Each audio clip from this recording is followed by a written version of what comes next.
LeBron had a monster game with 45 points, 9 rebounds, and 7 assists to beat the Pacers yesterday. He played 43 minutes but left the game late in the third quarter with cramps and turned down an IV in the locker room. The Cavs will not have much time to rest with Game 1 against the Raptors tomorrow night. Signals into a very tired LeBron yesterday. I'm burnt right now. I'm not thinking about Toronto right now until tomorrow. I'm ready to go home. Can we? I'm tired. I want to go home. So. Shannon, what do you expect from LeBron against the Raptors? They want to go home. I expect LeBron to be LeBron, but he cannot. As great as he is, he cannot, and they will not advance if they don't get more contribution from other players. Kevin Love, in 7 games, had 1 game in which he scored more than 15 points. I want you to let that sink in, Skip Bayless. The second best player on their roster had 1 game in which he scored more than 15 points. And only for the second time since 1964. For the first time in NBA history, going back to 1964. Now, that's as far as I can trace it back. Now, maybe Elias can jump on it and find something that I couldn't, Joy. I don't have the resources. Me and Steve Owen. You mean Steve? Yeah, me and Steve and I don't have the resources to be able to go back. But this is the first time in a 7-game series that only one man has scored 20 points or more. Only one time since 1964 in a 7-game series, Skip. That's what he was up against. I do not believe. Do I think he's a better player than any 2 players that they have on Toronto? Absolutely. But unless Kevin Love gives him more than what he gave him in this series, Skip, I'm afraid this could end quick. End quick? I'm afraid it could end quick, yes. Okay, so what's your gut feeling? My gut feeling tells me Kevin Love is going to give them more than Kevin Love. The players that we were counting on. And I'm not saying I need 20 points a night from JR. I'm just saying I just want guys to give me what they gave me in the regular season. Rodney Hood was 6 points less than what he gave you in the regular season. Everybody was down. Clarkston, Nance, Love. Love was, this thing got ugly for Love in a hurry. That's all I'm saying, Skip. Give him something. He gave him the game yesterday. No, do that, Kevin Skip. Love Stop won it. the Stop game. It. No, Kevin Love ain't win no game. Stop.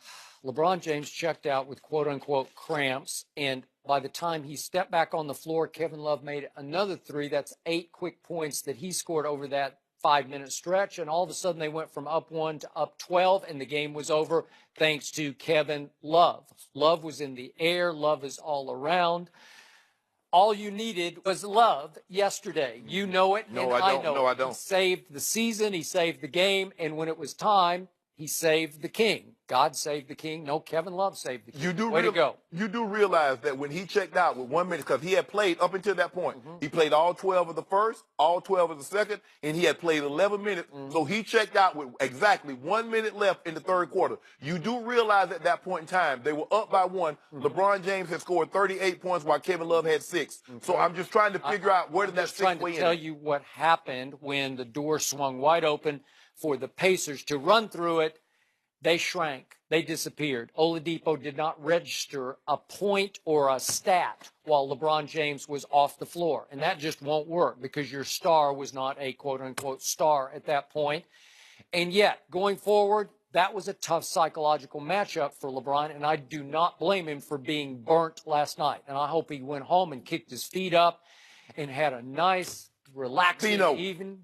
Vino? Yeah, he had a nice bottle of old red wine. Probably opens one, I'm thinking. A longer sip because, to your credit, I forgot to give him props earlier in the show for this, he is now shooting 82% from the free throw line in the postseason. So at this moment, you are winning our bet. Like I told you he would. At the end of the game, it was starting to get a little shaky. Unfortunately, he didn't have to shoot many down the stretch of the game because it wasn't that close to start with. But he has found a stroke from the free throw line. Yeah. He steps across the free throw line. Stop it. The ball gets there. Well, he just does. Why you just can't give him a compliment and leave it? Why you got to say, he got a good stroke, but he steps across? I think Kyle Korver taught him you need to follow through as if you're going to actually put the ball in the basket. So he is following through the best I've ever seen him.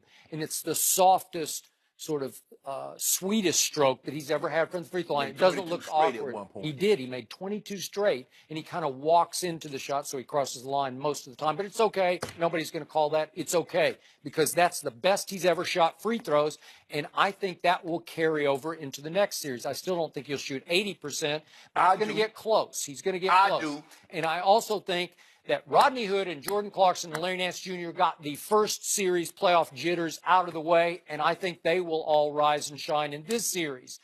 Toronto lost 2 out of 3 to the Cavs this year, and the fateful game was April 3rd when I thought they could make some statement at Cleveland that we are the #1 seed, and we're going to establish some psychological dominance over the King, and you know what happened? They lost again. So in the playoffs, over the last 10 games that they've played in the playoffs the last 2 years, the King is 8-2 against the, as you call them, Baby Dinosaurs. 8-2 with a sweep last year and a 6-game win the year before. But they've won 6 straight games, have the Cleveland Cavaliers. And I think LeBron gets a lot of help against Toronto because everybody comes to play against Toronto, because Toronto will double or triple the King. And a lot of people are going to have open shots against Toronto they did not have against Indiana. Well, but not counting these 2 this year, the previous 8 games in which they won, they had Kyrie. They had a guy that was averaging 25 points a night. They had a closer.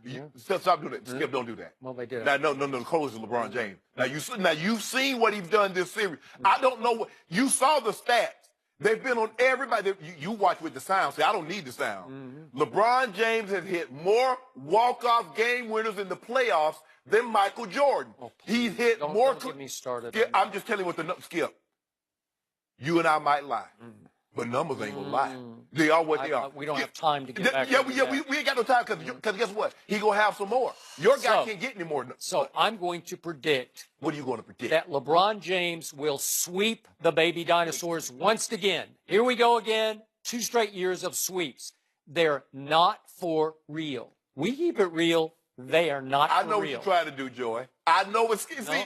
Did I do it with the Pacers? No. I didn't do it with the Pacers. No, I know what you're trying to do. I'm not trying to do anything. I haven't liked them all year. I don't believe in their 2 quote-unquote stars. He wants to say, this is what Skip Bayless is going to do. This is how he's going to play it. Oh, LeBron James, I'm predicting they sweep. That doesn't happen. I can't believe he did not beat this inferior team. No, Skip, I'm not going to let you do that. Well, I'm doing it. They're the #1 seed. LeBron James happened to be the 4th seed. Okay, so you pick it. In order for... Pick it. Obviously, I'm going to pick the Cavs. Okay, in what? 6. In 6? In 6. Okay, so they're going to win it at home in 6, right? 6 games. Okay, well, that's not all that big a deal. Skip, I got it in 4 games. That's the #1 seed. I thought they were the Baby Dinosaurs. They are, but they're still formidable. They're bench. See, they have a new bench with Van Vliet and Siakam. Yeah. I will give you that. But those 2 did not show up in Cleveland on April 3rd. Go look back at what happened. Well, check what they did on I think it was Saturday night, the closeout game, when they had 10 guys play at least 17. Who were they playing? They played the Wizards. Thank you. They're in the playoffs. Any team, there are no bad teams. There are some teams that are better than others, but there are no bad teams in the playoffs. All that matters is how Kyle Lowry and DeMar DeRozan play against the King. And when they step on the floor, they genuflect. They melt at the very sight of 23. Well, you saw what Lance Stevenson did. He ran down the tunnel trying to take a picture with LeBron. Did he? I think the Pacers got you a little shook. Yeah.